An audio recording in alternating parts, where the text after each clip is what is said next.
Good morning, everyone. Welcome to installment 5 for Portrait of a Lady. You can tell that I'm writing this or taping this on Sunday before the Packer game, just saying. So today we are going to begin by looking at an article. This is from my Cambridge Companion, some of my favorite sources of criticism on what we talk about. This is a article written by Dorothy Hale. The article is entitled Henry James and the Invention of Novel Theory. Like many classic or quality writers, Henry James talked about the art of his fiction. And it is here that we understand the development of his thought processes for his fiction. But it also established a kind of foundation for what was going to follow him. Hale begins by saying that Henry James's literary critical essays, especially the prefaces that he wrote for the New York edition of his fiction in 1905 and 1907, have generally been regarded as the foundational documents for Anglo-American novel theory. James's discussion of novels seems qualitatively different from what had gone before. James dignified fiction by talking about it as an art. Although consumed by a popular audience in search of entertainment and written by anyone who could pick up a pen, although often hurriedly composed to meet a deadline for magazine serialization, although about virtually anything at all, novels and short stories could, in the right hands, James declared, be as aesthetically significant as poetry, painting, or drama. But had James merely proclaimed fiction to be capable of artistic greatness, novel theory might still have had to wait to be born. James is credited with inventing a new discipline because he not only deemed the novel worthy of critical analysis, but also established the terms for that analysis. All right, she goes on to say, not every subsequent scholar has considered James to be so comprehensive or consistent. But whether they have attempted to collate, regularize, or refine him, critics for more than a half a century have found in James's fictional and critical writing both the inspiration for and the substance of a systematic description of the novel. The tradition most self-consciously derived from James' effectively understood novel theory as a modern-day anatomy. The aim was to identify and classify what would eventually be called the elements of fiction, which to me is immensely interesting because that is the concept used by most textbook writers currently for writing classes. In fact, the book that I use for my Monday morning class defines the elements of fiction. And it's diction and tone. It's everything that we would say. It's argument. Let's see, what are the other things? I just found it really interesting that from here derived this kind of textbook approach to writing fiction. Hale goes on to say, but if James inaugurated the era of fiction writing handbook and workshop, he is also credited and blamed for exerting a more general influence on the development of the Anglo-American novel theory. As he famously writes in the prefaces, this is a quote, life is all inclusion and confusion, and art is all discrimination and selection. That is very clearly his method in Portrait of a Lady.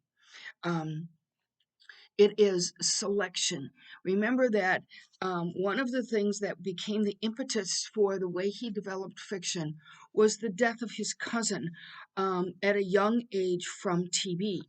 And it was a life that was unexplored or incomplete.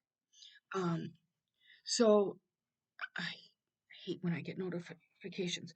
So for James, the project of raising the novel to a high art form is integrally connected to the belief that well-made works of art redeem life by giving it meaning. But it's difficult to say what this meaning is other than the countless value of form itself. And that is, in fact, what we see unfolding in Portrait of a Lady.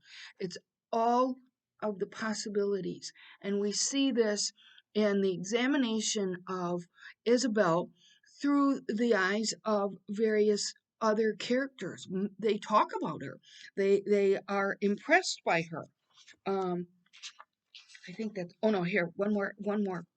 Um, Talk of the artist's primary sensibility makes the character of the artist sound crucial to the novel's reproduction of life. Yet, what in James's account distinguishes the artist from any ordinary person? His superior sensibility and intelligence do not mean that the artist enjoys feelings and knowledge that are unavailable to the ordinary person, nor does his special quality and capacity, the kind and degree of his sensibility, result in the possession of specific virtues that would make him qualitatively better than others. He is not making that claim. What distinguishes the artist is, on the contrary, simply his ability to express his own point of view authentically. I thought that was immensely interesting because of the way we are approaching the way that he allows us to approach the development of Isabel's character. So if we go now to the textbook, the novel, if we and I believe we start on 266 with chapter 24. But let me just back up for 1 second, because the end of the previous chapter states, in the last line, the conversation of the elder lady, and we mean Madame Merrill, was an advantage to the younger, who had a great deal to learn, and would doubtless learn it better from Madame Merrill than from any other instructors of the young. Last sentence, very important. It was not probable that Isabel would be injured. And we open the next chapter with a reference to the same idea, that going to visit Gilbert Osmond's estate, his home, is not likely to be harmful. Second reference to this. It would certainly have been hard to see what injury could arise to her from the visit she presently paid to Mr. Osmond's hilltop. I mean, we know. Henry James drops little hints to us. What is this going to mean to us later? We will see, but tuck that one in the back of your head. A few lines later, now I'm about 2/3 of the way down, there was something rather severe about the place. It looked somehow as if, once you were in, it would not be easy to get out. Did you notice that? Then over on page 267, towards the top, we are introduced to Osmond's sister, the Countess Gemini. She was thin and dark and not at all pretty. I love when he describes people who are homely. Having features that suggested some tropical bird, a long beak-like nose, a small, quick-moving eye, and a mouth and chin that receded exceedingly. He's just not kind to her. And we go on with this metaphor, or James goes on with the metaphor of her being birdish. The soft brilliancy of her toilette had the look of shimmering plumage. Her attitudes were light and sudden, like those of a creature that perched upon twigs. She had a great deal of manner. Isabel, who had never known anyone with so much manner, immediately classified the Countess Gemini as the most affected woman. Um, so she's birdish. And we'll see what kind of role she plays as we go on. But if you turn to page 268 at the very top, these remarks were delivered with a variety of little jerks and glances in a tone which, although it expressed a high degree of good nature, was rather shrill than sweet. Again, continuing this birdish metaphor. In 2 paragraphs later, Isabel had made a rapid induction. Perfect simplicity was not the badge of his family. Um, Remember, last time we saw a number of occasions when Isabel was deducing a kind of theory based on what she is observing. Sometimes she's correct and sometimes she is not. Um, so this family is inclined to a lot of pretense. Even Mr. Osmond's diminutive daughter had a kind of finish which was not entirely artless. Pansy becomes a pretty interesting character. If we look down at the bottom of page 268, in her general impression of things, she could hardly have said what it was that deprived her of all disposition to put herself forward. Um, the place, the occasion, the combination of people signified more than lay on the surface. She would try to understand, she would not simply utter graceful platitudes. So she's in a situation where the she detects that there's some kind of pretense. Of course, we'll find out more about Osmond later. He is representative of a kind of type. Uh, Europeans, but without giving away too much of the end of the story, because we still have quite a bit of the book, and so I don't want to give much away. But he is a representation of a type. Europeans, as I said. Isabel was not rendered less observant, and for the moment I am afraid she was not rendered more indulgent, by perceiving that Mr. Osmond carried his burden less complacently than might have been expected. He's a guy who postures as as influ- I forget the word. He postures as having taken on everything that is the best of Europe, but it's a posture. So, 269, about halfway down. Oh, I confess to that. I don't want to know anything more. I know too much already. The more you know, the more unhappy you are. That was the Countess Gemini. Um, I just starred that and wrote in the margin, she's kind of odd. I just thought that was odd. Um, and then down at the bottom of 269, the child's father describes Pansy as a little convent flower. So Pansy has recently come out of the convent school, and like her father later, Pansy takes on a kind of aura from her upbringing. Um, if we look at the top of page 270, why did I Okay, so here's the Countess declared from the previous page that she herself detested arguments, but this was her brother's taste he would always discuss. For me, she said, one should like a thing or one shouldn't. One can't like everything, of course, but one shouldn't attempt to reason it out. You never know where it might lead you. There are some good feelings that may have bad reasons, don't you know? And then there are very bad feelings sometimes that have good reasons. Don't you see what I mean? I can't care anything about reasons, but I know what I like. Again, the Countess just seems so limited in her willingness to experience and reason things. She just accepts it. And I just underlined that because I thought she was just odd. Um, Down at the bottom of page 270, Mr. Osmond talked of Florence, of Italy, of the pleasure of living in that country, of the abatements to such pleasure. There were both satisfactions and drawbacks. The drawbacks were pretty numerous. Now we've kind of penetrated into Osmond's thoughts. Strangers were too apt to see Italy in rose color. On the whole, it was better than other countries if one was content to lead a quiet life and take things as they came. It was very dull sometimes, but there were advantages in living in the country which contained the most beauty. In other words, Italy. But we know, and we're going to see more later, that he is uh, uh, uh, the victim of his own self-isolation. He doesn't come out much. At the top of page 271, Italy made people idle and dilettantish and second rate. There was nothing tonic in an Italian life. Um, don't forget, oddly, that Osmond is American and he's another transplant. He's another one who lives in Europe as an expatriate.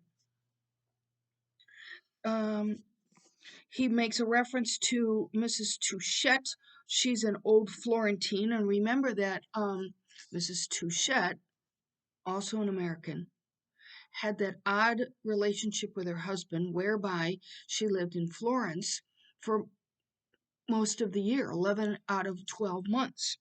If you fly over to page 272, it's another reference to Countess Gemini. Um, at the top of the page. Madame Merrill eventually proposed that the Countess Gemini that they should go into the garden, and the Countess, rising and shaking out her soft plumage, began to wrestle towards the door. I just think that the bird-like images about her, the metaphor, is hilarious. If we look at the top of it, and Henry James isn't always funny. We know that, but I think sometimes his portraits of people are they have a bit of humor in them. At the top of page 273, Isabel waited with a certain unuttered contentedness to have her movements directed. She liked Osmond's talk, his company. She felt that she was being entertained. The understanding had been that her host should show her his treasures. So she is now visiting Osmond at his home, and she expects, as would anybody in that situation, that he's going to show her his treasures, his art. Next couple paragraphs.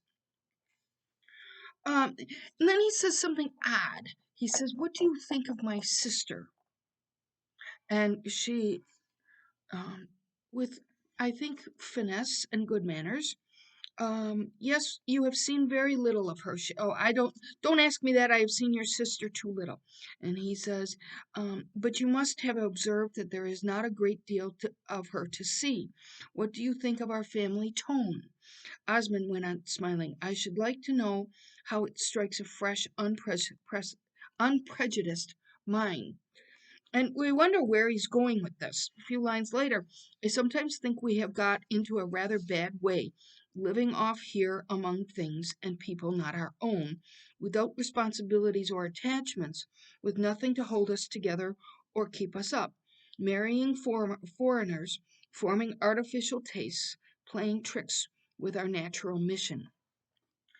That is Osmond's own assessment of themselves, and it's worthy of remembering because that really paints the picture of his place as an expatriate. A few lines later, the sister, Countess Gemini, has married badly. She has got a nasty husband, though I am not sure she makes the best of him. Of course, however, a nasty husband is an awkward thing. So we've seen a number of marriages, and in this case, this is another one that isn't working very well. He's a nasty one. And then if we look at the top of page 274, his pictures, and this is going to be Isabel's point of view, his pictures, his carvings, and tapestry were interesting. But after a while, Isabel became conscious that the owner was more interesting still. Ooh, she's starting to think he's interesting. He resembled no one she had ever seen. Most of the people she knew might be divided into groups or a half a dozen specimens. She has used this, or we have seen James use the word specimen before. Remember, this is in an era when science was becoming important, and we are looking at Isabel's theory of people. There were one or two exceptions to this. She could think, for instance, of no group that would contain her Aunt Lydia. Were other people who were, relatively speaking, original. This is her theory. original, as one might say, by courtesy, such as Mr. Goodwood as her cousin Ralph, as Henrietta Stackpole, as Lord Warburton, as Madame Merrill. But in essentials, when one came to look at them, these individuals belonged to types which were already present in her mind. Her mind contained no class, which offered a natural place for Mr. Osmond. He was a specimen apart. That was interesting language. A few lines later, for the moment, she only said to herself that Mr. Osmond had the interests of rareness. So just hold that in your mind, because later on we're going to see how that plays out. He was an original without being eccentric. Down below, an unusual sensibility. He was certainly fastidious and critical. He was probably irritable. His sensibility had governed him, possibly governed him too much. It had made him impatient of vulgar troubles and led him to live by himself in serene, impersonal ways, thinking about art and beauty and history. So, once again, we have the Jamesian paragraphs that go on for quite a while, but it is the way he portrays to us his, um, hi what he wants us to know about these characters. At the top of 275, Ralph had something of this same quality, this appearance of thinking that life was a matter of connoisseurship. Keep that word in mind too. Is Osmond a connoisseur? That was the word I was thinking about before. But in Ralph, it was an anomaly, a kind of humorous excrescence, whereas in Mr. Osmond, it was the keynote. Everything was in harmony.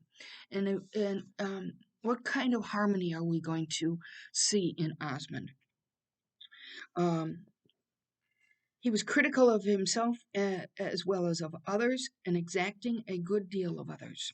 And then at the end of the page on 275, the end of that big paragraph, his suddenly asking her what she thought of the Countess Gemini. That was doubtless a proof that he was interested in her feelings.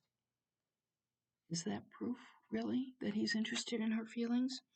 That was, it could scarcely be as a help to knowledge of his own sister.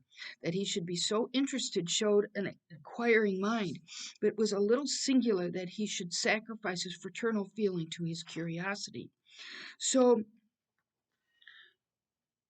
in this case, it is again another of Isabel's theory that he's interested in her, but we can see that the logic is flawed here. This, therefore, that. So she's drawn a conclusion, but it may not be correct. If we look at the top of page 270, oops, skipped something, top of 276. He probably thought she was cleverer than she was. Madame Merrill would have told him so, which was a pity because in the end he would be sure to find out, and then perhaps even her real cleverness would not reconcile him to his mistake. I thought that was really interesting because one of the things that we know is that Madame Merrill and Osmond know each other well, and they have a bit of a plot here. But what I thought was interesting and was quite modern in James's take on Isabel's interior is that she should be found out as not being as clever as she was. And I remember when I was in graduate school, I was told by my mentor that women in this field often felt, and remember, this was, a while ago, I'm not saying how long, but a fair number of years. She said that women in this field often feared about being found out that they weren't smart. I feared that. And I would imagine that those of you who have professional lives were also fearful of that concept. And here she is articulating that same concept. At the end of this paragraph, she was very careful, therefore, as to what she said, as to what she noticed or failed to notice, more careful than she had ever been before. So James goes on in the next paragraph to describe this idyllic environment. It's quite beautiful. Down at the bottom, James tells us it lay there in splendid harmony and classic grace. So, dog toys are coming out again. 277 at the top. A woman's natural mission is to be where she is most appreciated. It's good, interesting point. Next few lines. Very true. A woman often wastes a great deal of time in the inquiry. People ought to make it very plain to her. And this is in the context that we have seen before, that a woman's role in that period was to get married. One did not want to be the dreaded spinster. Down a few more lines. It seems frivolous, I think, said Isabel. One ought to choose something very deliberately and to be faithful to that. A few lines later, it was very simple. It was to be as quiet as possible. As quiet, not to worry, not to strive, not to struggle, to resign myself, to be content with a little. He uttered these sentences slowly, with little pauses between, and his intelligent eyes were fixed upon Isabel's with the conscious look of a man who had brought himself to confess something. He's giving her one of these looks. I know something. Little insight. But we wonder how much of this is pretense. At the bottom of this page, do you call that simple? Isabel asked with a gentle laugh. Yes, because it's negative. Has your life been negative? I'm trying very hard not to sneeze. At the top of 278, call it affirmative if you like, only it has affirmed my indifference. Mind you, not my natural indifference, I had none, but my studied, willful renunciation. What kind of thought process brings Osmond to this point? At the end of the next paragraph, I don't see why you should have renounced, she said in a moment. Now remember, she's a pretty optimistic girl, young woman. And the next paragraph, Osmond characterizes himself. Because I do nothing. I had no prospects. I was poor, and I was not a man of genius. I had no talents even. I took my measure early in life. I was simply the most fastidious young gentleman living. That's how he characterizes himself. So that is Henrietta's complaint against Ralph. You don't do anything. And here we have Osmond, who also admits that he doesn't do anything. Next, down at the bottom of page 278, this would have been rather a dry account of Mr. Osmond's career if Isabel had fully believed it. But her imagination supplied the human element, which she was sure had not been wanting. So is he really that superficial? She thinks, no, he hasn't told me everything yet.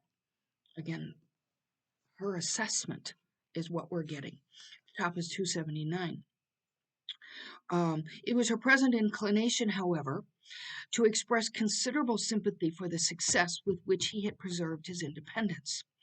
And then at the end of this paragraph, she says, this is what he says, corrigios and crucifixes, as I shall have to do what is best for her. So he's talking about Pansy. Pansy has come out of the convent. He has told her and said out loud that she needs to be made a part of the world. So Isabel here is convinced that Gilbert is a superior person. She makes these assumptions. Then Isabel says at the end, yes, do that, said Isabel. She is such a dear little girl. Ah, cried Gilbert Osmond with feeling, she is a little saint of heaven. She is my great happiness. And it seems like poor Pansy.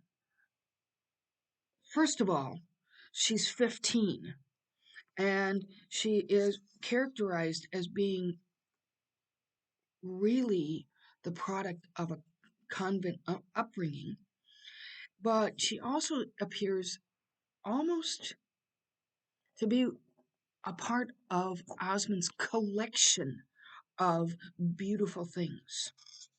Just keep that in mind. So if we go on to the next chapter, it's really composed of a conversation between Madame Merrill and the Countess Gemini. And it seems like a verbal sparring. They are trying to one up each other.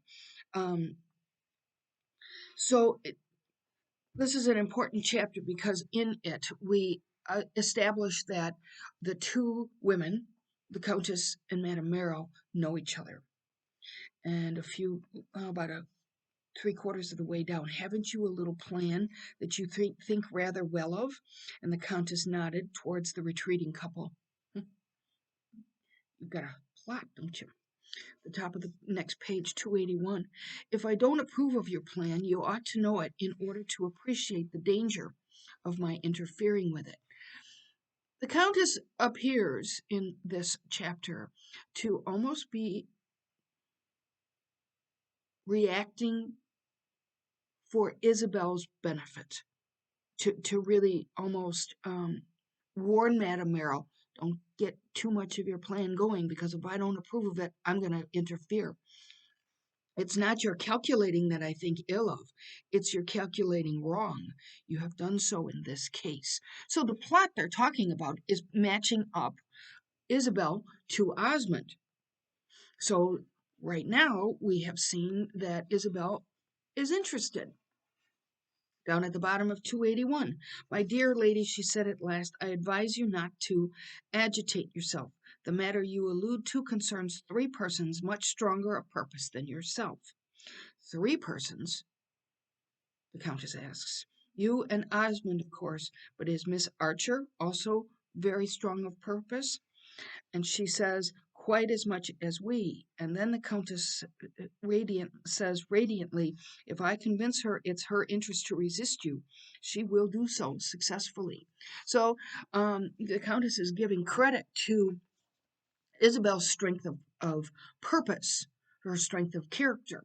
At the top of 282, resist us. Why do you express yourself so coarsely? She is not to be subjected to force. I am not sure of that. You are capable of anything, you and Osmond.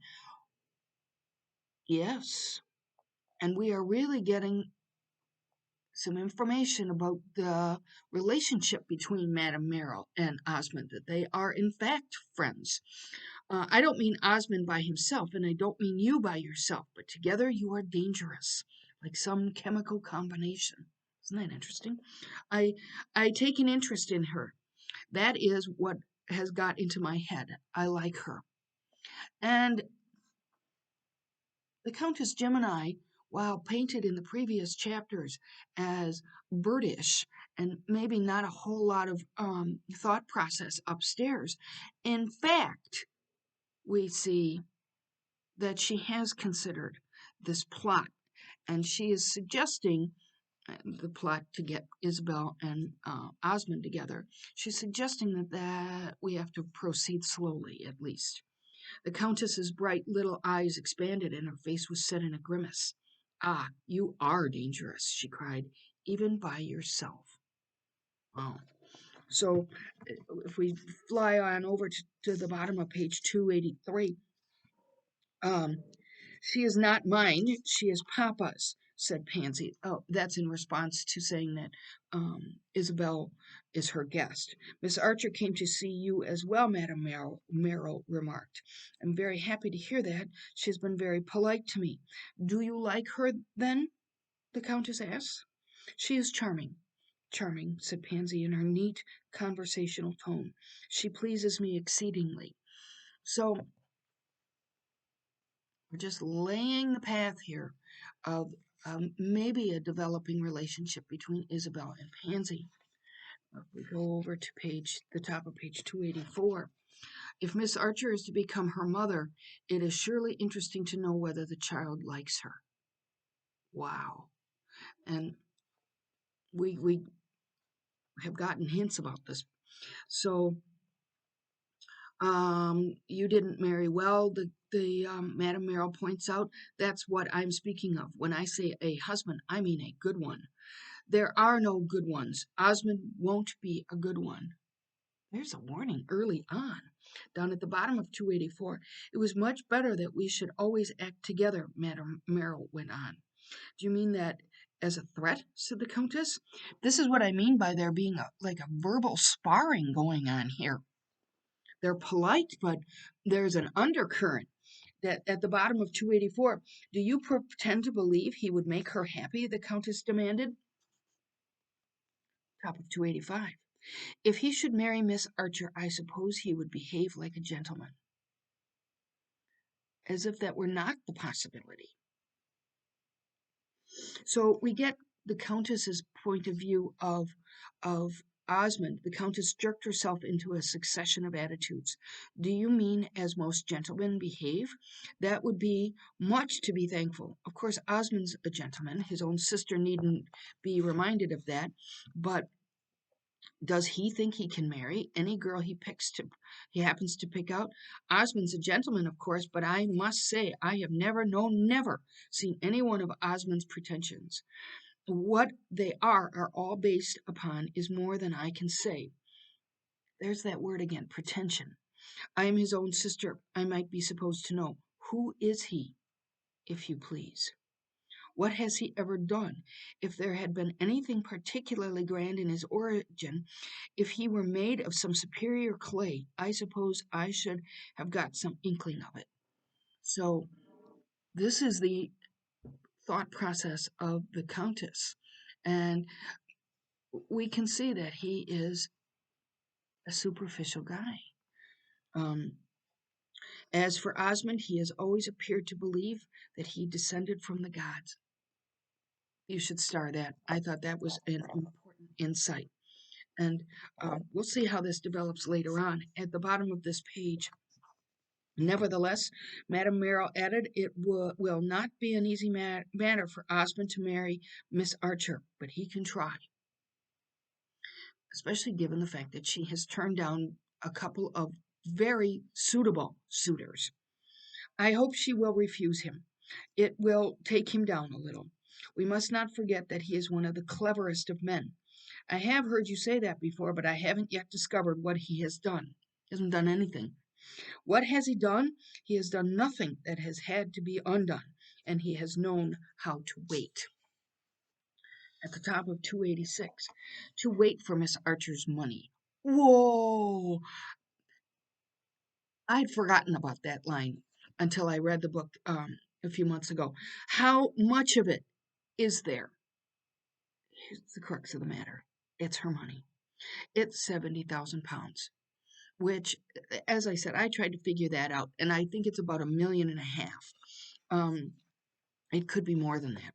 Yes, rejoined the Countess as they went forward a little to meet the others. He's very hard to please. That makes me fear for her happiness.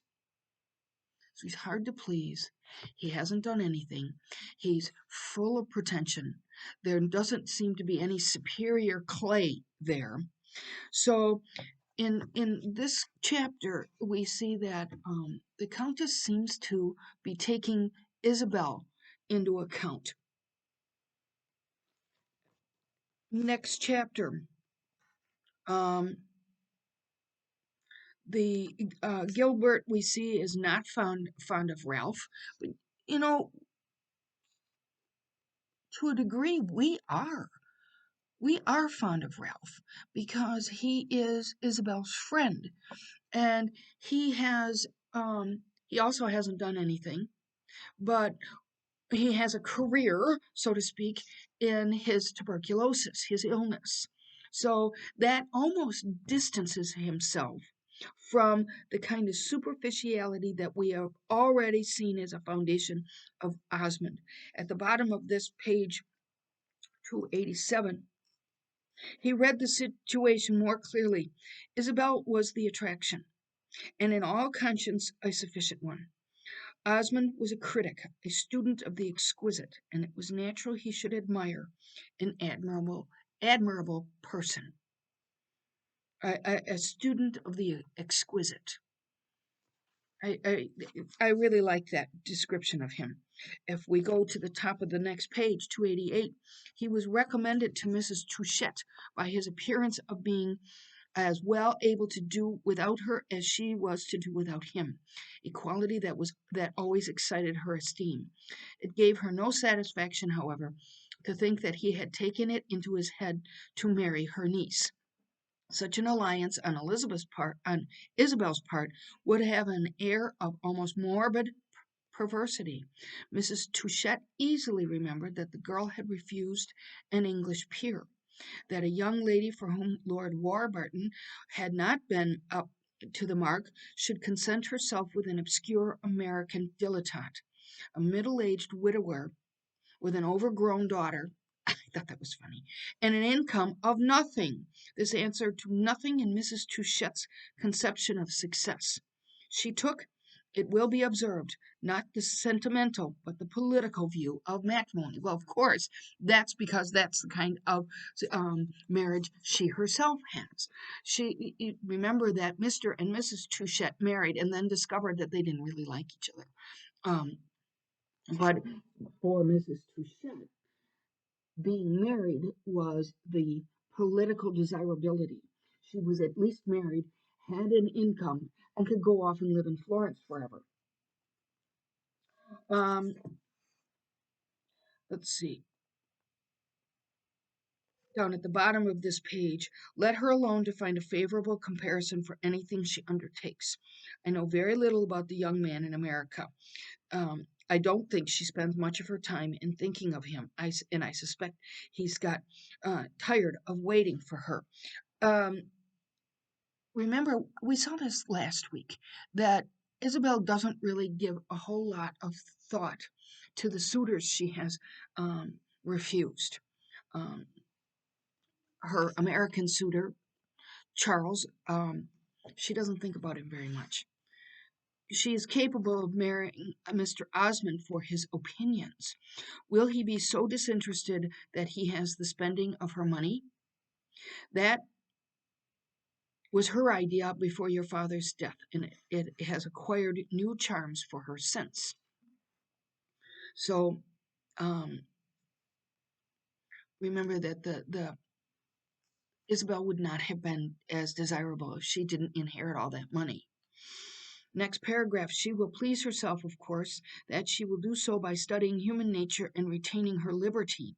She has started on an exploring expedition, and I don't think she will change her course at the outset at a signal from Gilbert Osmond. She may have slackened speed for an hour, but before we know it, she will be steaming away again. Excuse another metaphor. The steamer traveling. And in a few chapters, we're going to see that she does continue her progress through her expeditions. You must know this, whether the man is making love to my niece. Next paragraph. Madame Merrill opened her expressive eyes, and with a brilliant smile, Heaven help us, she exclaimed. That's an idea. Oh, she's pretending that's not what, in fact, they're plotting. You make me feel like a fool, but I confess it hasn't. I wonder, added Madame Merrill, whether it has occurred to her. She is really putting on the posturing there. At the top of page 290, yeah, don't be too quick with her. Don't influence her in her imagination. I never did anything to one's imagination, but I am always sure she will do something I don't like. That's Mrs. Touchette. And I wrote in the margin, that sounds like Maria von Trapp, doesn't it? In The Sound of Music. She's always going to do something I don't like. Um, Next paragraph. What they continue this discussion. Mr. Osmond has nothing to offer. A few lines later, what you say is precisely why I wish he would cease his visits.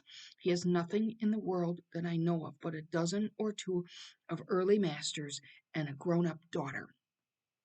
That's all. A few lines later, in other words, she is an insipid schoolgirl. That's Pansy. Is that what you mean? Having no fortune, she can't hope to marry, as they marry here, so that Isabel will have to furnish her either with a maintenance or a dowry. So the plot here is multi-level. This isn't going to just be good for Osmond, who's going to have access to Isabel's fortune, but we can see that it might be useful to Pansy as well, who is 15 and nearly of marriageable age.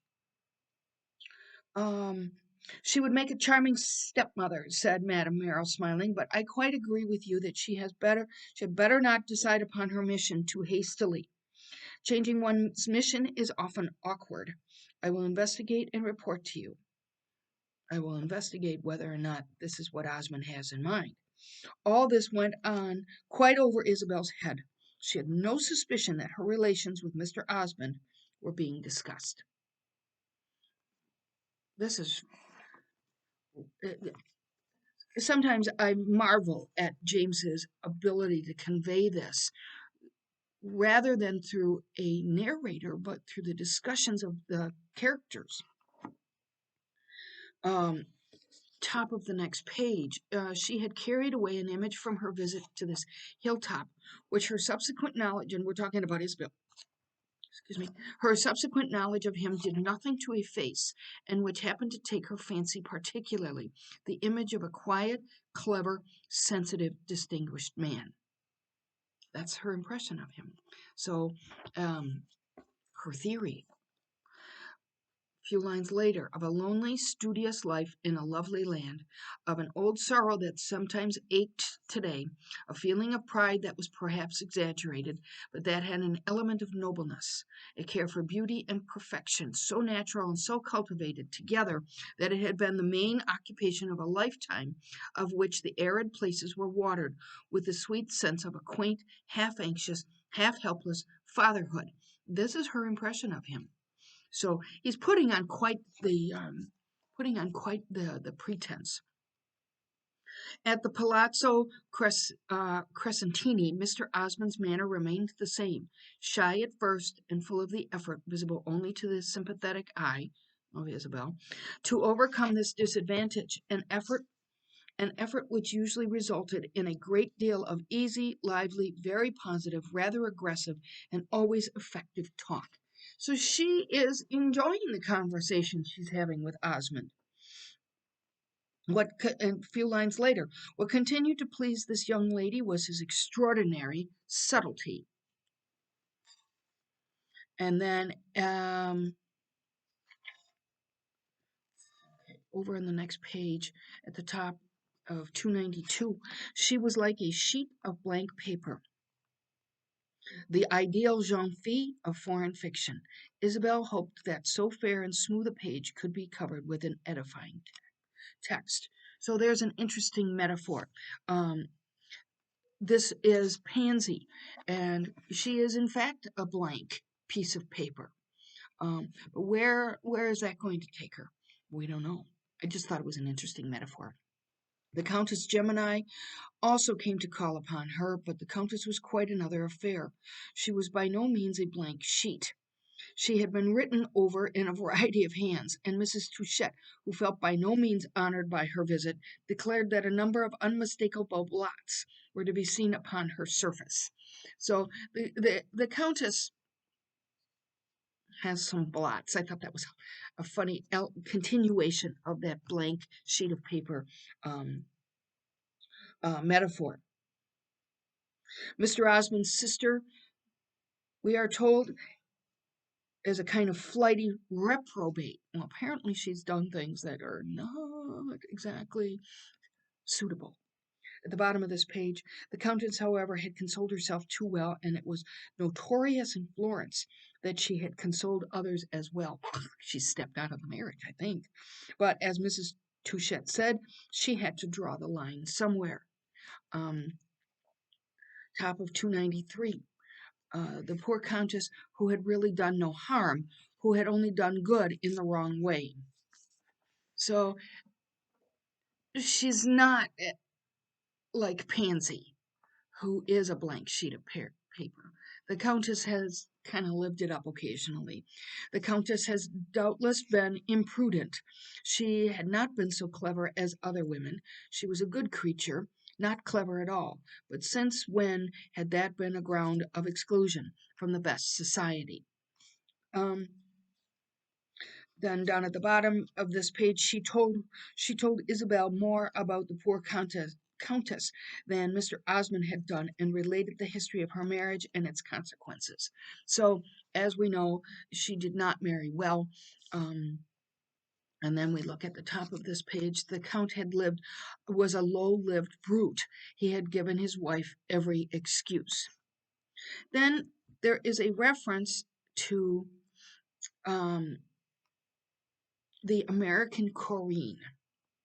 Let's see. One could see this in Gilbert Osmond, Madame Merrill thought, see that he had been brought up by a woman, though to do him justice, one would suppose it had been by a more sensible woman than the American Corinne.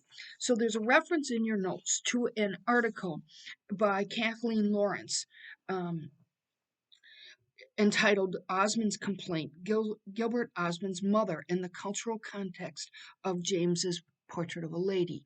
So this, as we know, James adds many layers of the culture. And I tried to get the actual article itself, but it required that I pay for it, so no thanks, because that's really beside the point. However, I did get a nice abstract, which reiterates pretty much what's in your notes.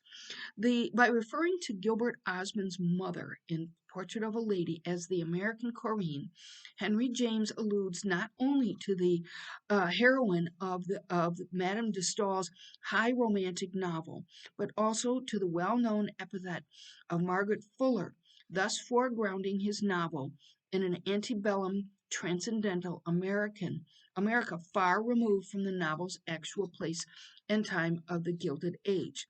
So it's from the past. Um, American and post Revolution Italy. In likening Portrait's heroine Isabel Archer to Osmond's mother in her spirit of inquiry and individualism, James provides a motive for Osmond's inscrutable hatred of Isabel. We'll get to that.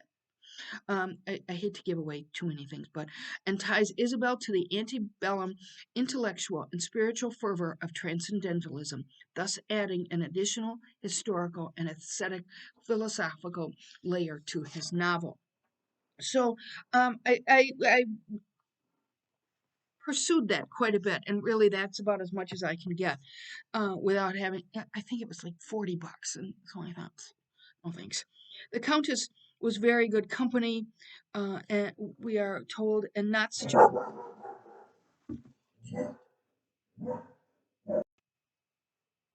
Jeez, I'm fairly certain that was a chipmunk.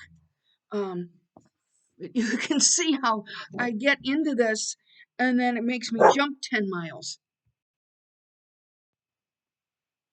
You know, when your children misbehave, you threaten to put them in the dreaded corner. Well, when Daphne misbehaves, like excessive barking, I threaten to put her in the garage. She's never actually been put in the garage, but it helps. And it's like the corner for the dogs. I don't want her in there anyway because she gets into all kinds of stuff. But anyway, sorry. Um, let's see. I forgot where I was. Madame Merrill had always made the best of her for her brother's sake. So Madame Merrill had always essentially tolerated the Countess Gemini. He always appreciated any kindness shown to Amy, that's the Countess, because if it had to be confessed for him, he was rather ashamed of her. Naturally, he couldn't like her style, her loudness, her want of repose. She displeased him. She acted on his nerves. She was not his sort of woman. What was his sort of woman? Oh, the opposite of the Countess. A woman who should always speak the truth. Isabel was unable to estimate the number of fibs her visitor had told her. The Countess, indeed, had given her an impression of rather silly sincerity. Um, So at the top of page 295, we learn more about Henrietta Stackpole. Isabel had another visitor whom it was not, even behind her back, so easy a matter to patronize. That is Henrietta Stackpole. She's a kind of a truth speaker, and um, we know she's a journalist, and she was seeking the inside story of the aristocracy. Um, but that was a bit ago. At the bottom of 295, Miss Stackpole never cared how it looked, and if she didn't care, pray, why should he?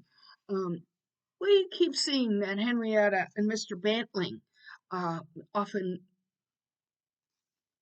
for want of a better phrase, hang out.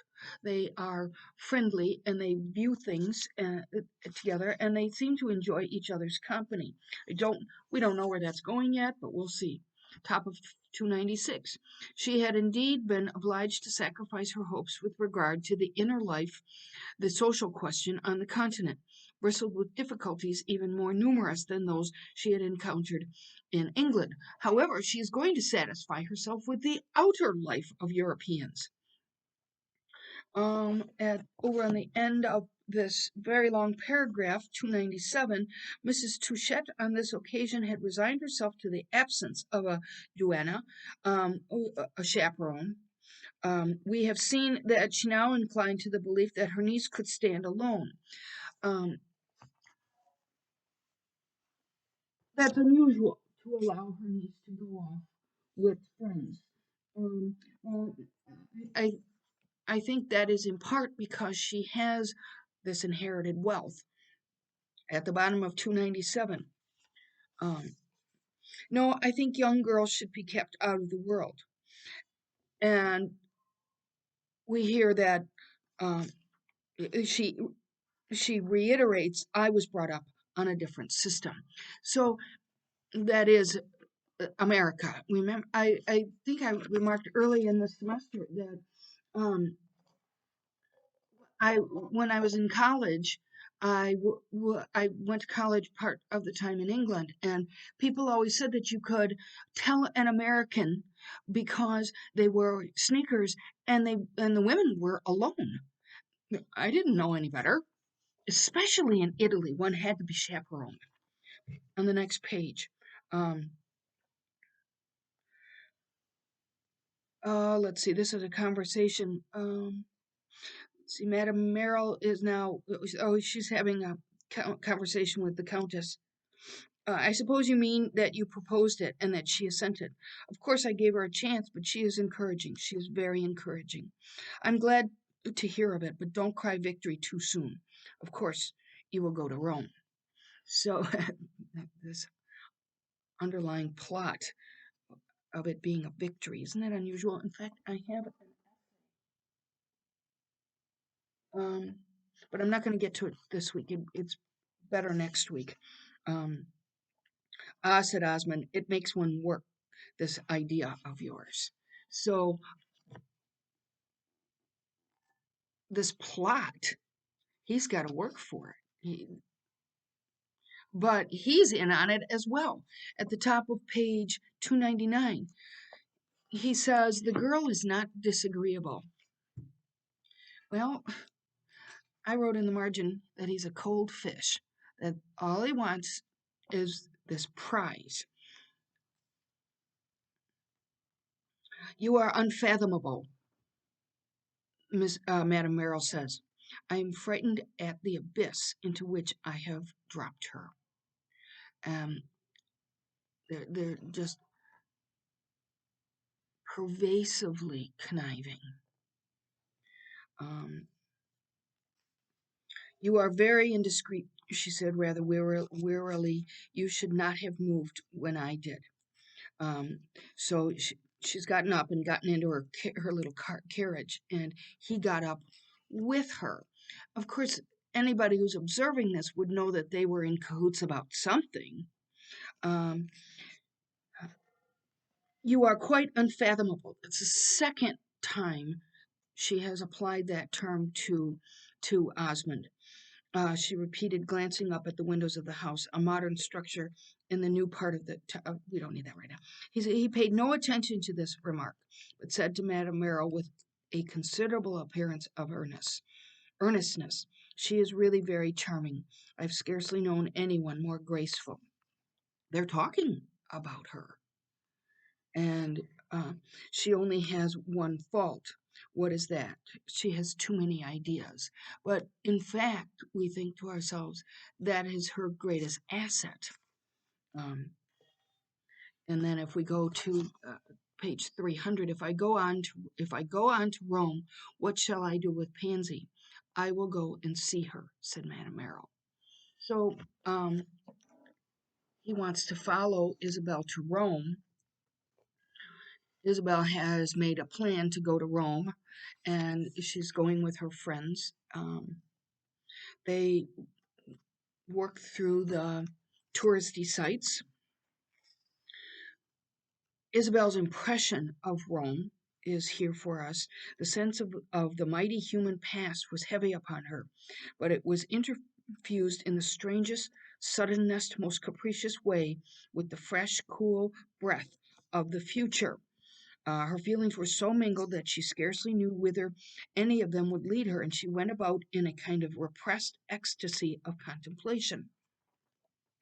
So there's a note here that says that her response to the history and the historical depth of Rome must have been much like Henry James's own responses when he was there.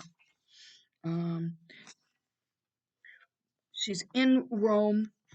They are seeing the sights, and she sits to take a rest while, what was it? Ralph went off to see some of the excavations. If you've been to Rome, that excavation continues. There's so many layers there. But suddenly, Lord Warburton appears. Warburton. I've had trouble with that all along.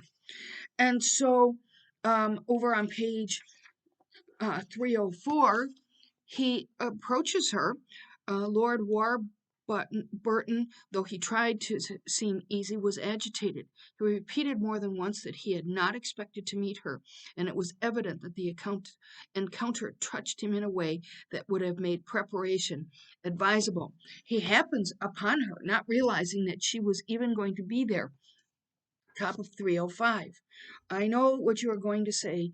You hoped we should always remain good friends. People still say that when they break up. I'd like us to be friends. I sometimes Henry James's vocabulary is so modern. Um, Halfway down the page, he was pleasant, he was powerful, he was gallant. There was no better man than he. But her answer remained. She's still refusing him. And here we have the narrator telling us about how good he is. Down at the bottom of 305. I don't want you to make you feel that. Of course, I can't say that. I only just want you to know one or two things in fairness to myself, as it were. And then a few lines later, I tell you this because I want you to know I did my duty. I didn't succeed. The top of 306, that's why he went abroad. That's why he's in Europe. They say traveling distracts the mind, but it didn't distract mine. He's still in love with her. He had recovered his self control. Um, as I say, and while he spoke, it became complete. He spoke plainly and simply, in a low tone of voice, in a matter of fact way. There might have been something impressive, even to a woman of less imagination than the one he addressed, in hearing this brilliant, brave looking gentleman express himself so modestly and reasonably. Now, we just finished a chapter that contrasts Warburton with Osmond, and they are quite different people. Over on page 307, he hesitated to tell you again, but he checked himself. I will be silent. She has begged him to stop. Um, she doesn't want to marry him.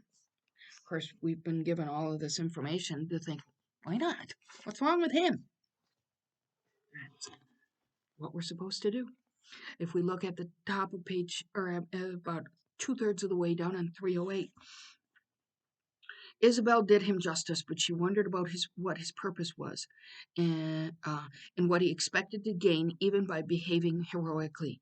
If he expected to melt her by showing what a good fellow he was, he might spare himself the trouble. She knew already that he was a good fellow, and nothing he could do would add to this conviction. So she knows who he is. It's not like this is anything new to her. Over on page 309, Isabel and her companions, however, were guilty of none, for though Henrietta was obliged to declare that Michelangelo's dome suffered by comparison with that of the Capitol at Washington, I thought that was an interesting point because Henrietta is an American, and she's not posturing. She's not foregoing her Americanisms. And I thought that was pretty typical. Americans often see something European. I'm generalizing, but this might be considered a typical American response to something that's very fine in Europe. Well, ours is just as good. I just thought that was funny. Um, if we look over on page 310, um, I don't know what it is in you, she had been pleased to remark, but for a nice girl, you do attract the most unpleasant people. Mr. Goodwood is the only one I have any respect for. This is Henrietta saying this. She really is the advocate for Mr. Goodwood from America. And he's just the one you don't appreciate. Um, what is your opinion of St. Peter's? Mr. Osmond asked of Isabel. It's very large and very bright, said the girl. It's too large. It makes one feel like an atom. Interesting contrast of their responses. Hold on. I mistakenly made my camera go away. So on 311, we get a bit of important insight from Ralph. His name is Gilbert Osmond. He lives in Florence, Ralph said. What is he besides? Nothing at all. Oh, yes, he's an American, but one forgets that. He is so little of one. And then a few lines later, is he a good fellow? And Ralph says, he hesitated a moment. No, he's not, he said at last. So, again, James finesses our picture of Osmond by other people's response to him and what people say. The next chapter on the next page, let's see. Go to page 314. So, again, a contrast. We are going to learn about Warburton through conversation on pages 314 and 315. Look over on 315. My envy is not dangerous. It is very platonic. Why do you call him poor? Poor Lord Warburton. Women usually pity men after they have hurt them. That is their great way of showing kindness, said Ralph, joining in the conversation for the first time, with a cynicism so transparently ingenuous as to be virtually innocent. Pray, have I hurt Lord Warburton? Isabel asked, raising her eyebrows as if the idea were perfectly novel. She doesn't appear to realize the impact she has had on had on him. Not that she needs to marry him because she's hurt him. We know that. Um, oh, page 315 at the top. As good as he is good looking, do you mean? He is very good looking. How detestably fortunate to be a great English magnate, to be clever and handsome into the bargain, and by way of finishing off, to enjoy your favor. That's a man I would envy. More perspective on him. And then we look down at the bottom of page 316 and the top of 317, we have some pictures of Rome. I say in Rome especially because the Roman air is an exquisite medium for impressions. The golden sunshine mingles with them, the great stillness of the past, so vivid, yet, though it is nothing but a void full of names, seems to throw a solemn spell on them. So she is absorbing, they all are absorbing this impression of Rome and the history. Um, Down at the bottom of page 317, um, we get an inside look of Osmond. We know that he was fond of originals, of rarities, of the superior, the exquisite, and now that he had seen Lord Warburton, whom he thought a very fine example of his race and order, he perceived a new attraction to the idea of taking to himself a young lady who qualified herself to figure in his collection of choice objects by rejecting the splendid offer of a British aristocrat. I wrote in the margin, he is so mercenary. So because she has rejected Lord Warburton, if she accepts Osmond, somehow Osmond puts himself above Warburton as a candidate. It would be proper that the woman he should marry should have done something of that sort. Next chapter. Ralph Touchette, for reasons best known to himself, had seen fit to say that Gilbert Osmond was not a good fellow. We often see this technique in the chapters here, that James reiterates some important point. Next paragraph or next few lines. His good humor was imperturbable. This is Osmond. His knowledge universal. His manners were the gentlest in the world. His spirits were not visibly high. It was difficult to think of Gilbert Osmond as boisterous. He had a moral dislike to loudness or eagerness. He thought Miss Archer sometimes too eager, too pronounced. It was a pity that she had that fault, because if she had not had it, she would really have had no faults, none. She would have been as bright and as soft as an April cloud. So, like Pansy, in this paragraph, it seems as if Miss Archer is being assessed by Osmond. At the top of page 319, in general, Osmond took his pleasure singly. He was usually disgusted with something that seemed to him ugly or offensive.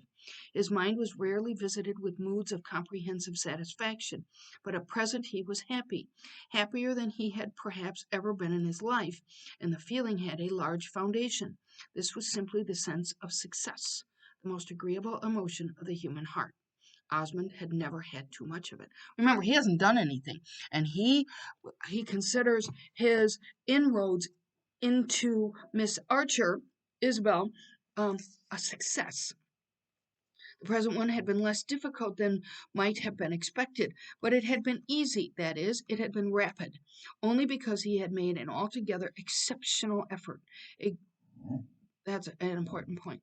So his past efforts to be agreeable to Isabel were efforts, and it was an exceptional effort, a greater effort than he had believed it was in him to make. The desire to succeed greatly in something or other had been the dream of his youth.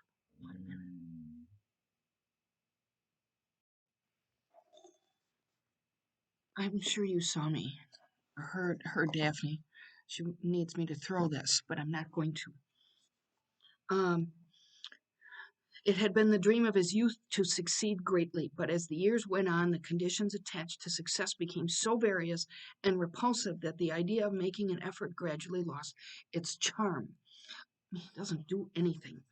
But for, I think, the sixth time in this novel, a few lines later, Osmond had felt that any enterprise in which the chance of failure was at all considerable would never have an attraction to him. To fail would have been unspeakably odious. Such a great word.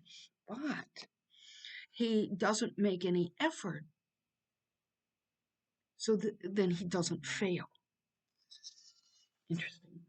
At the next, let's see, on the next page.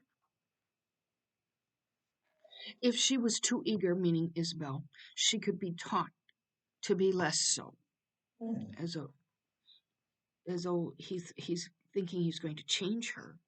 Next paragraph. Though I have tried to speak with extreme discretion, says the narrator, the reader may have gathered a suspicion that Gilbert Osmond was not untainted by selfishness. Yeah.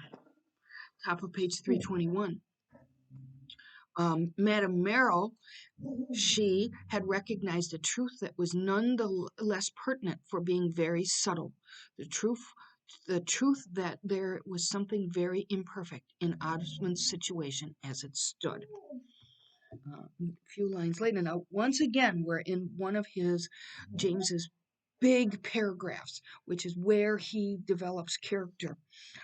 He had waited all these years because he wanted only the best, and a portionless bride naturally would have not been the best. But of course, she has now a portion. Oh, 1 second.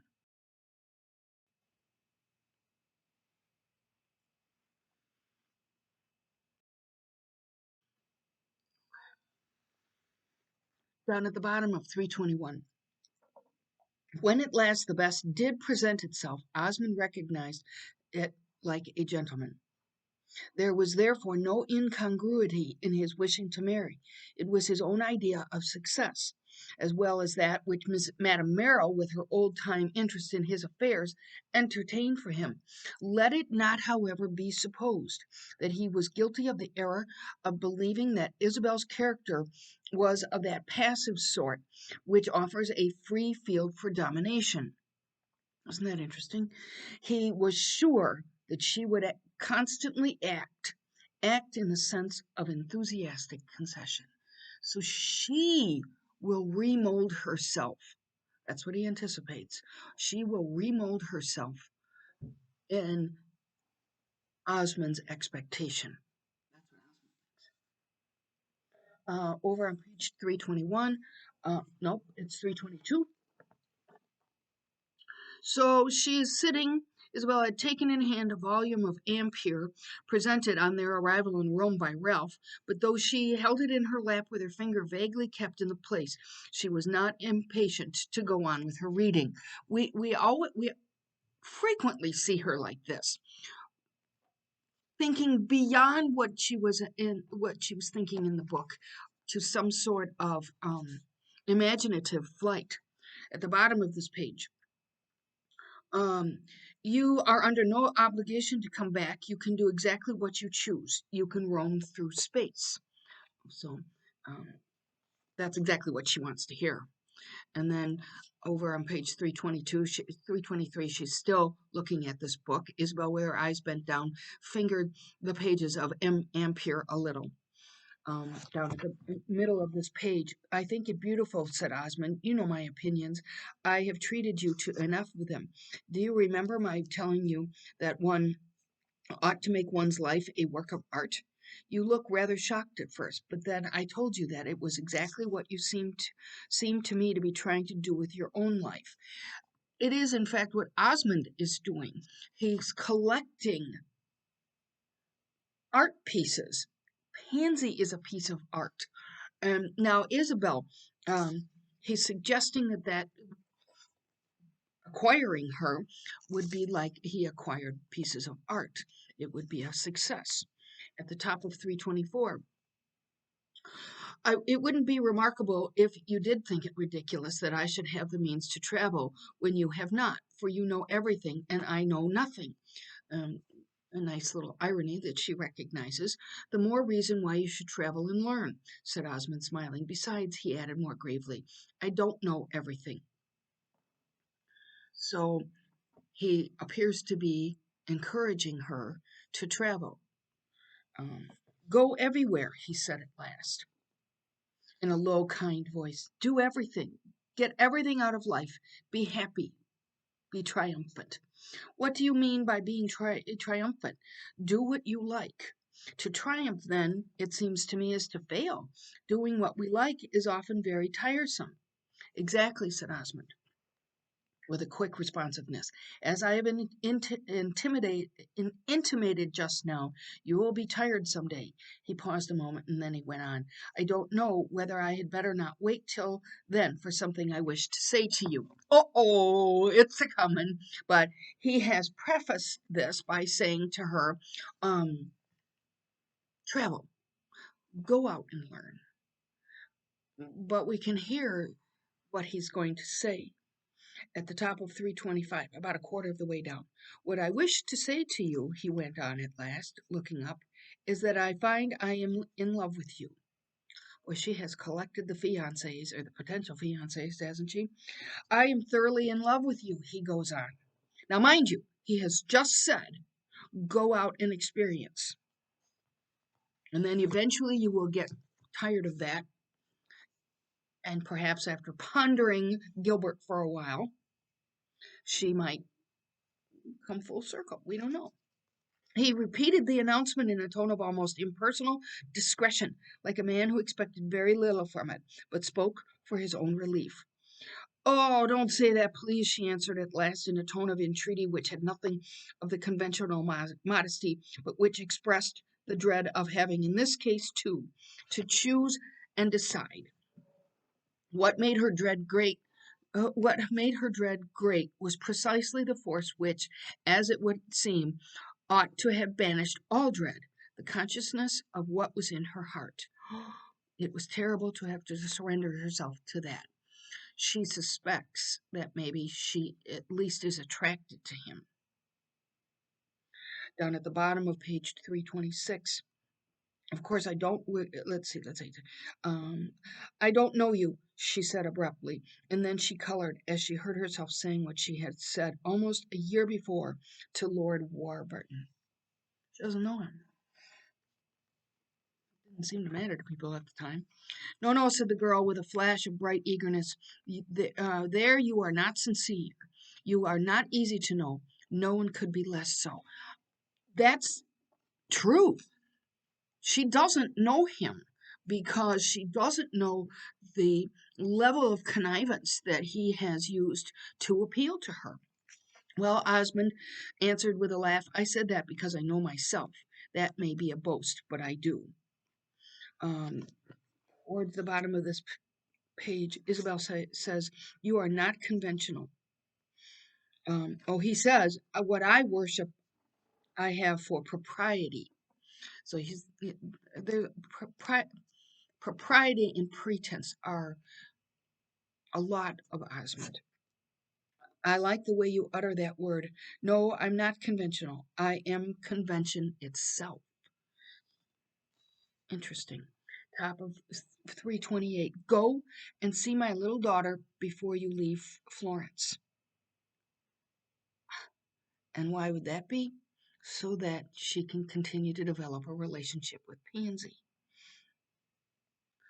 At the end of this paragraph, that which had happened was something that for a week past her imagination had been going forward to meet. But here, when it came, she stopped. Her imagination halted. She'd been thinking, well, maybe this is the one. Her imagination stopped, as I say. There was a last vague space it could not cross, a dusky, uncertain tract which looked ambiguous and even slightly treacherous, like a moorland seen in the winter twilight. But she was to cross it yet. In other words, she'd been thinking about the potential in Osmond. She liked him at least, but um, her imagination maybe believed that she did love him, but when she confesses it to herself, she can't quite feel it. So she's not completely smitten with him. She allowed her imagination to entertain this, but didn't go to meet it. So let's see, Mrs. Touchette. Let's see. Oh yeah, they're talking about going to see um his daughter, and there's some French here. Um the literal translation is yes, this can be found, but in other words, uh, yeah, we have the excuse, we have a way to go and see her. We can go together, she suggests.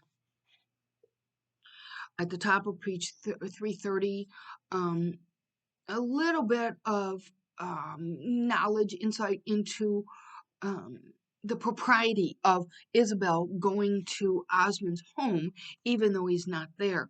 They don't know he is away, you see. They? Whom do you mean? Everyone. So a young woman does not go to a man's house, and in this case, he isn't even there. Um, Down at the bottom of this page, once in a while, at large intervals, this lady, in whose discretion as a general thing there was something almost brilliant, dropped a remark of ambiguous quality. This is Madame Merrill. Struck a note that sounded false. What cared Isabel Archer for the vulgar judgments of obscure people? And did Madame Merrill suppose that she was capable of doing a deed in secret? That will come back to us. Just hold that thought. Isabel would return to this some day. There were certain things as to which she liked to be clear. A little indicator of foreshadowing. Pansy entertained her like a little later.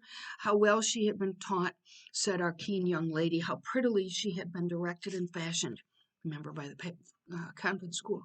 And yet how simple, how natural, how innocent she has been kept. Isabel was fond of psychological problems, and it had pleased her up to this time to be in doubt as to whether Miss Pansy were not all-knowing. What was her infantine serenity but the perfection of self-consciousness? Was it put on to please her father's visitor, or was it in the direct expression of a little, neat, orderly character? In other words, is she a truth speaker, or is she as much inclined toward pretense as her father? Just a question. At the bottom of this page, Isabel's interview with the daughter of the house, I say, effectually settled this question. Pansy was really a blank page. Remember the blank piece of paper? Um, a pure white surface. She was not clever enough for precocious coquetries. She was not clever. Isabel could see that. She only had nice feelings. There was something touching about her. Isabel had felt it before. She would be an easy victim of fate. This is Pansy. She would have no will, no power to resist, no sense of her own importance, only an exquisite taste, an appreciation equally exquisite of such affection as might be bestowed upon her. She would easily be mystified, easily crushed. Her force would be solely in her power to cling. One important element of this passage is that Isabel is not like this. She is not a blank piece of paper. She's willing to learn, but she is not this weak, I don't want to say weak, this plain, um, exquisite creature. Isabel has much more depth. Um, they are talking, Isabel and Pansy, and she says, right in the middle of the page, Pansy says, "You don't say it in English, a dot. I hope it isn't wrong. I only mean they wish to keep the money to marry her. I don't know whether it is for that Papa wishes to keep the money to marry me." So that's why, at least Pansy wonders, that's why her father has brought her home from the convent school, because he needs to keep the tuition to marry her to somebody for a dowry. Um, she, Pansy, experienced this through another girl at the convent school. Down at the bottom, oh yes, I have only the occupations of a child. When did you give them up, the occupations of a child? Um, So anyway, there's a whole page and a half of chatter from Pansy, and we get her kind of the way her mind works. It's childish, it's pure, it kind of dances like a child's imagination from one thought to another. Um, Pansy says, I think in the middle of the page 333, I think that is what I live for. He has not much pleasure. He is rather a sad man. Do we think that Pansy speaks the truth? We'll see. Next chapter, we've had a big jump in time.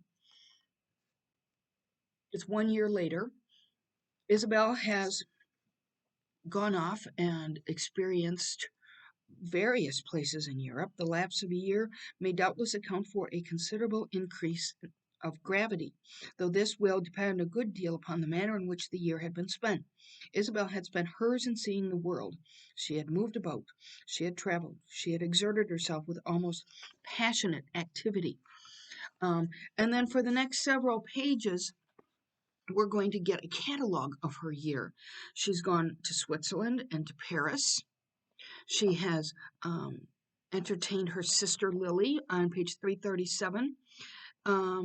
Intellectually, doubtless, she had made immense strides, but she appeared to have achieved few of those social conquests of which Mrs. Ludlow had expected to admire the trophies.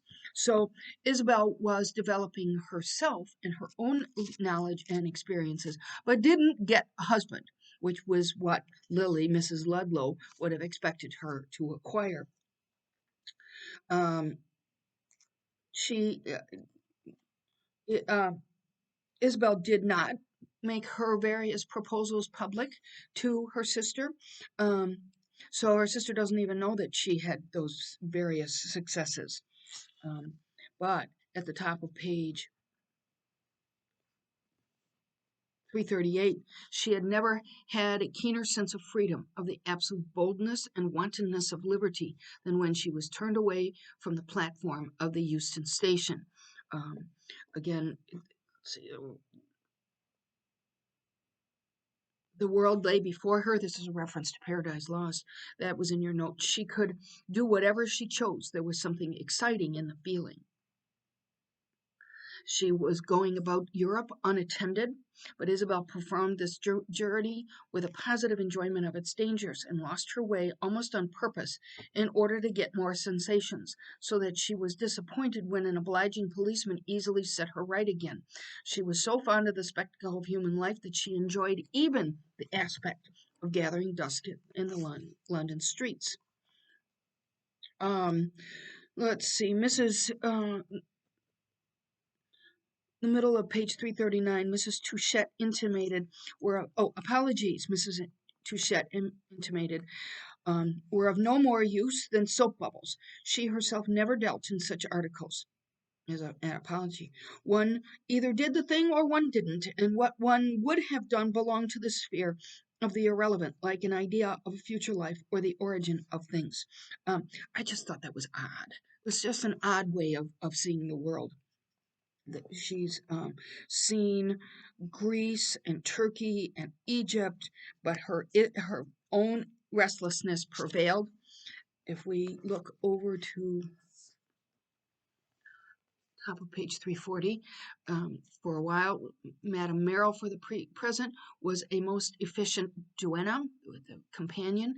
It was on Elizabeth's Isabel, I always say that, invitation she had come, and she imparted all necessary dignity to the girl's uncountenanced condition. She played her part with a sagacity that might have been expected of her. She effaced herself. She accepted the position of a companion whose expenses were profusely paid. We've seen that in Madame Merrill, that she seems to flit from one person's home to another. It doesn't appear as if she's got any home base. Down at the bottom of page 340, Isabel believed that at bottom she had a different morality. Of course, the morality of civilized persons has always much in common, but Isabel suspected her friend had esoteric views. Madame Merrill. She believed, with the presumption of youth, that a morality which differed from her own must be inferior to it, and this conviction was an aid to detecting an occasional flash of cruelty, an occasional lapse from candor in the conversation of a woman who had raised delicate kindness to an art, and whose nature was too large for the narrow ways of deception. That's what she sees in Madame Merrill, an occasional moment of cruelty. A few lines later, um, her young friend, meaning Isabel, mentally exclaimed, "Heaven forgive her, she doesn't understand me." Absurd as it may seem, this discovery operated as a shock. It left Isabel with a vague horror in which there was even an element of foreboding. Foreboding of what? Top of page 342. Madame Merrill, in whose house she had gone to lodge, made it virtually inevitable that he should see her every day. We're talking about Gilbert reappearing on the bottom of page 341. Okay, here's an interesting chapter, and then we'll stop. 32. It was not of him, nevertheless, that she was thinking while she stood at the window. Do you remember seeing this image elsewhere? She's standing at the window. What is she looking for? And that's a pretty consistent image in literature. Someone standing looking out the window is looking for something. She was not thinking of the past, but of the future, of the immediate impending hour. So she gets a card, and it's from a gentleman, and it's Casper. Whoa. Oh, I think I called him Charles earlier. It's Casper. Casper has come back, as he promised he would. 344. This gave Isabel time to make a reflection. Poor fellow, she mentally murmured, what great things he's capable of, and what a pity that he should waste his splendid force. What a pity, too, that one can't satisfy everybody. So, again, in this chapter, like we've seen of Warburton, we see the caliber of Casper. Um, they're having quite a difficult conversation on page 344 to 345. She says, or he says, no, I didn't feel that, as if he was going to a funeral. I couldn't think of you as dead. I wish I could, said Casper plainly. I thank you immensely. You can hear the sarcasm. Um, 345. After what you have done, I shall never feel anything. I mean anything but that I shall feel all my life. So she's turned him down, and that's how profoundly he feels it. He looked, there's a reference to Henrietta Stackpole, who's still thinking that Casper is the best choice, and still thinking that she has the ability to alter Isabel's mind. Then she asks, did she come to see you? And he says, yeah, she did. And Henrietta, encouraged Casper to come and see her again. I'm glad you tell me that, said Isabel. I must prepare for her. Mr. Goodwood fixed his eyes for a moment on the floor, and then at last raising them, does she know Mr. Osmond? He said. A little. She doesn't like him. All right, so that's the second one of Isabel's friends who doesn't like Osmond. Ralph doesn't like him either. But of course, I don't marry to please Henrietta. What? Yes. Um, so I don't know yet. I can only say it will be soon. I have told no one but yourself and one other person, an old friend of Mr. Osmond, Madame Merrill. Madame Merrill knows. It is a marriage your friends won't like. I really haven't an idea. As I say, I don't marry for my friends. What is he? Nothing at all but a very good man. He is not in business. He is not rich. He is not known for anything in particular. She disliked Mr. Goodwood's questions, but she said to herself that she owed it to him to satisfy him as far as possible. So that's, I think, the third time, maybe even the fourth time, that Gilbert has been described as having no assets, personal, financial, etc. What has he ever done? He added abruptly. Over on 347. That I should marry him? Nothing at all, she replied, with a smile that had gradually become a trifle defiant. If he had done great things, would you forgive me any better? Give me up, Mr. Goodwood. I am marrying a nonentity. the appeal. Um, I can't appreciate him. That's what you mean. And you don't mean in the least that he is a non-entity. You think he is a great man, though no one else thinks so. And Henry James has brought us through Isabel's and Osmond's relationship enough so that we see she does think that, especially their conversations and his knowledge of his treasures, she thinks that is a representation of his greatness. Um, the hard conversation continues. Top of 348.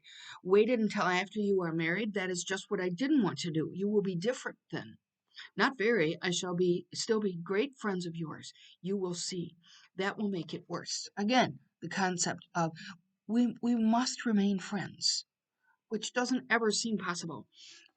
Isabel got up and with a movement of repressed impatience walked to the window where she remained a moment looking out. What's she looking for? I wish to hear the sound of your voice, said Caspar. You've heard it, and you see, it says nothing very sweet.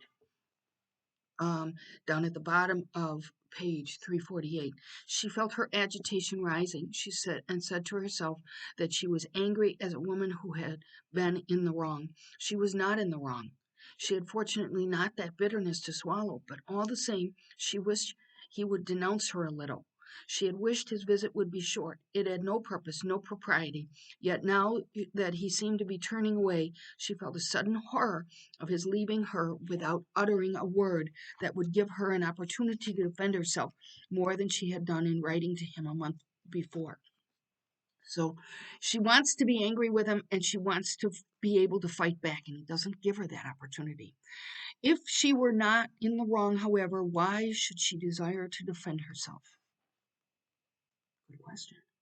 It was an excess of generosity on Isabel's part to desire that Mr. Goodwood should be angry. She says, I have not deceived you. I was perfectly free.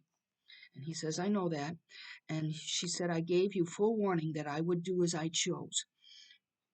And he said, you said you probably would never marry. And you said it so positively that I pretty well believed it. And she says, no one can be more surprised than myself at my present intention.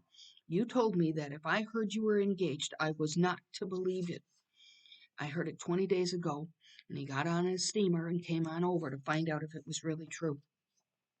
At the bottom of 349, another reason why I came was that I wanted to hear what you would say in explanation of your having changed your mind. She doesn't really provide much of an explanation. And over at the top of page 350, thrifty is a combination of 350. Isabel's humbleness had suddenly deserted her. In explanation, do you think I'm bound to explain? I don't have to explain anything to you, she says. And he says, she says, I am delighted to hear it, she answered passionately, and he went out. 5 minutes after he had gone, she burst into tears. Well, we are not sure why, but you can see in that conversation the frustration she is feeling, and she is attempting to understand it and hopes to provide an explanation to Caspar, hoping thereby that she can anticipate the explanation to herself. So we're going to stop here. Um, I have a sticky note. It says stop. That's how I know to stop. And we will continue. I've, of course, gone over, but not excessively so. I will upload this today. Hacker Game is in 20 minutes, but the upload probably won't appear until later this afternoon. So continue reading, and I will see everyone next week. Have a good week.